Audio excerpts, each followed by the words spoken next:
जय गुरुदेव। कहानी संतों की जुबानी। छोटी कहानी की बड़ी सीख। एक महात्मा जी का सत्संग होता था। उसमें एक अनजान आदमी आया। उसने देखा कि वहाँ बहुत से लोग बैठे। उसने उन लोगों से पूछा कि आप लोग यहाँ क्यों बैठे हो, क्या होगा यहाँ। लोगों ने उसको बताया कि अभी महात्मा जी आएंगे और सत्संग होगा।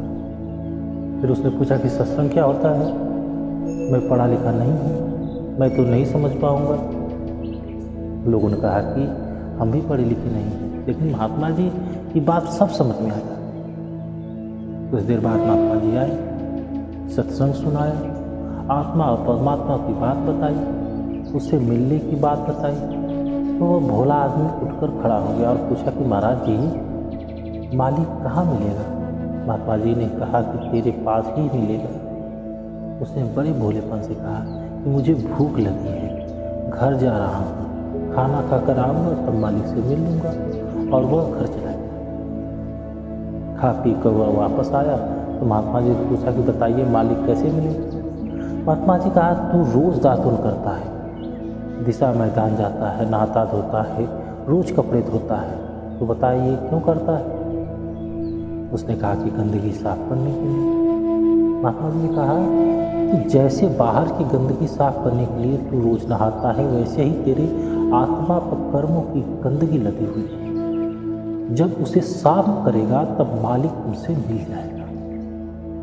वह बोला कि उसे साफ कैसे करना होगा। महात्मा ने उसको नाम दान दिया, भजन का रास्ता बताया। वह वहाँ रहकर रोज सत्संग सुनने लगा और भजन करने लगा। निश्चल मन और निष्कपट भाव से भजन और सेवा में लगा रहा। उसको उस परमात्मा की प्राप्ति हुई। इस कहानी को सुनाते हुए गुरु महाराज ने कहा कि आदमी अगर भजन जल्दी बनाना चाहता है तो सत्संग को सुनना अनिवार्य है।